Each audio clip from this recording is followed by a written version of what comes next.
नमस्कार, आप देख रहे हैं लाइव समीक्षा और आपके साथ मैं हूं प्रदीप्ता रमोला। शुरुआत करेंगे उत्तराखंड की खास खबरों। कैंसर जैसी बीमारियों से बचने और जागरूकता फैलाने के उद्देश्य से Kanishk surgical and super speciality अस्पताल देहरादून में एक महत्वपूर्ण कार्यक्रम आयोजित किया गया।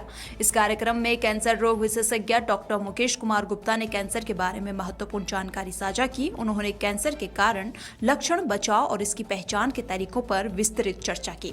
इस कार्यक्रम में डॉक्टर ऋतु गुप्ता, स्त्री रोग विशेषज्ञ, ने महिलाओं के लिए विशेष जागरूकता दी। कार्यक्रम में जनता और स्वास्थ्य संबंधी गण भी उपस्थित थे। उन्होंने डॉक्टर मुकेश कुमार गुप्ता और डॉक्टर ऋतु गुप्ता के साथ बातचीत की और कैंसर के खिलाफ जागरूकता में सहयोग किया। तो मैं महिलाओं को बताना चाहूँगी, सर्वाइकल कैंसर के लिए अगर कुछ सिम्टम्स के लिए वो जागरूक रहते हैं, अगर उनको फाउल स्मेलिंग डिस्चार्ज हो रहा है या कॉन्टैक्ट ब्लीडिंग हो रही है, पार्टनर के साथ रहने के बाद ब्लड आ रहा है या लगातार पेट में दर्द बना हुआ है, बार बार यूरिन इन्फेक्शन हो रहा है, तो इस सिम्टम पे अलर्ट होना चाहिए। इसके अलावा ब्रेस्ट के लिए, अगर ब्रेस्ट के आकार में परिवर्तन हो रहा है, उसमें कोई पेनलेस गांठ बन रही है, निप्पल से डिस्चार्ज आ रहा है, ब्लड मिक्स होके आ रहा है या शेप में कोई भी परिवर्तन आ रहा है, तो ये कुछ सिम्टम्स होते हैं। जरूरी नहीं वो कैंसर ही हो, लेकिन इन सिम्टम्स से हमें डॉक्टर पे, एक्सपर्ट के पास जरूर जाना चाहिए, अपने को दिखाना चाहिए। पांडुकेश्वर में कुबेर देवता महोत्सव का आगाज हो गया है। 7 दिवसीय इस देव उत्सव में श्रीमद् भागवत कथा के रसपान के साथ कुबेर देवता का महाअभिषेक, पूजा और पारंपरिक देव लोक गीतों और दाकुड़ी चौफला भजन संध्या का भी 7 दिन तक आयोजन होगा। इस दौरान बसंत पंचमी के दिन विशेष गाड़ू घड़ा उत्सव का आयोजन होना है। हल्द्वानी पहुंचे अंतर्राष्ट्रीय हिंदू परिषद के संस्थापक एवं राष्ट्रीय अध्यक्ष डॉक्टर परवीन भाई तोगड़िया ने उत्तराखंड सरकार द्वारा विधानसभा में पेश किए गए यूसीसी बिल का पुरजोर तरीके से समर्थन करते हुए मुख्यमंत्री पुष्कर सिंह धामी की प्रशंसा की है। डॉक्टर तोगड़िया ने कहा, एक देश के अंदर 2 कानून नहीं होने चाहिए। मजहब और शरीयत के हिसाब से देश के अंदर अलग कानून होना दूसरा पाकिस्तान निर्माण करने जैसा है। एक देश में 2 कानून नहीं हो सकते हैं।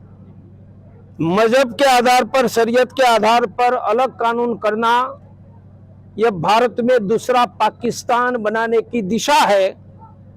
यूसीजी के आधार पर आने वाले समय में कोई पाकिस्तान खड़ा ना हो, वह सुनिश्चित हुआ है।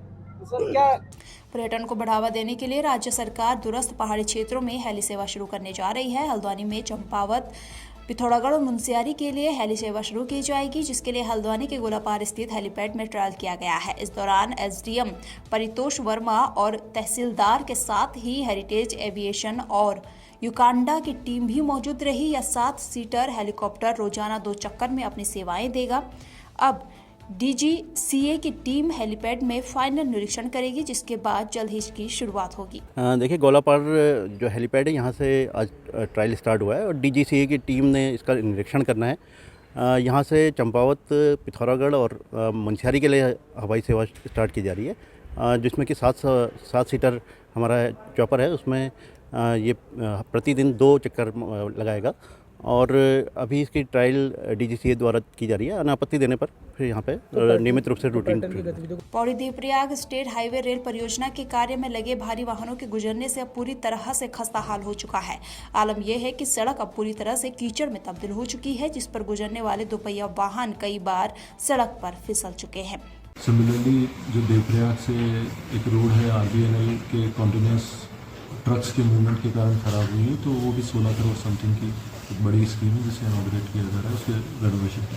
यहाँ पे जो शॉर्ट क्षेत्र आता है, वहाँ पे रेल परियोजना का कार्य चल रहा है और हम लोग जब 4 व्हीलर या 2 व्हीलर से यहाँ पे सफ़र कर रहे हैं, तो यहाँ की स्थिति बड़ी नाजुक बनी हुई है, क्योंकि सड़क पे जो है मिट्टी का भरान जैसे लग रहा है और उसमें जो है जैसे बरसात हो रही है तो 2 व्हीलर और 4 व्हीलर वहाँ पे फिसल रहे हैं, जिससे दुर्घटना का सबब बन रहा है और कभी भी किसी भी व्यक्ति के साथ यहाँ पर दुर्घटना घट सकती है।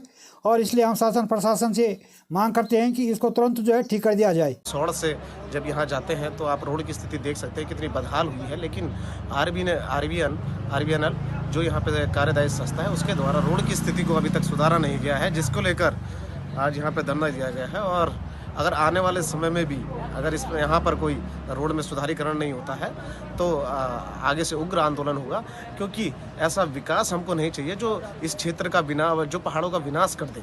हमारी ये इच्छा है कि हम रेल में तब चलेंगे बाद में, लेकिन पहले हम रोड पे अच्छे से चल पाए। और आप आए दिन देखते हैं कि इस रोड पे चलने वालों के साथ मतलब 2 व्हीलर तो जाने लायक ही नहीं है। यहाँ पर इतनी दुर्घटनाएं हो चुकी हैं लोगों के साथ कि लेकिन आरबीएनएल फिर भी जागने को तैयार नहीं।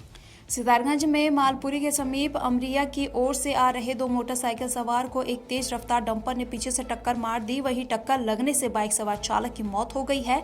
वहीं दूसरा व्यक्ति गंभीर रूप से घायल हो गया है, जिसका उपचार अस्पताल में जारी है। जो अभी एक तो कैजुअलिटी हुई थी, एक ऑन द स्पॉट उसकी डेथ हो चुकी थी और एक दूसरा जो पेशेंट था इमरजेंसी में आया था मेरी ड्यूटी पे, और उसके फोरहेड पे चोटें थी और कान से इंटरनल ब्लीडिंग थी और उसको आगे के लिए रिफ़र कर दिया, पूरे मैनेजमेंट करके आगे को रिफ़र कर दिया। सितारगंज के मुख्य चौक पर भाजपा कार्यकर्ताओं ने मिठाइयां बांटकर खुशी जाहिर की। भाजपा कार्यकर्ताओं ने विधानसभा के पटल पर समान नागरिक संहिता बिल की मंजूरी पर मुख्यमंत्री पुष्कर सिंह धामी को इसका श्रेय दिया और कहा कि एक मजबूत कार्यशैली व दृढ़ निश्चय से ये बिल विधानसभा में बहुमत से पास किया गया। ये प्रत्येक उत्तराखंड वासियों के लिए मान सम्मान व गर्व का समय है। हमारे प्रदेश के झारखंड मुख्यमंत्री आदरणीय पुष्कर सिंह धामी जी ने विधानसभा पटल पर रखा है और आज संभवतः पारित हो जाए। जो हमारी पार्टी की विचारधारा है पूरे देश के अंदर उसमें एक कदम आदरणीय बढ़ा। इसके लिए आदरणीय धामी जी को, आदरणीय मुख्यमंत्री जी को, आदरणीय प्रधानमंत्री हम सब लोगों ने फिलहाल उत्तराखंड की खास खबरों में इतना ही। बने रहिए लाइव समीक्षा के साथ। नमस्कार।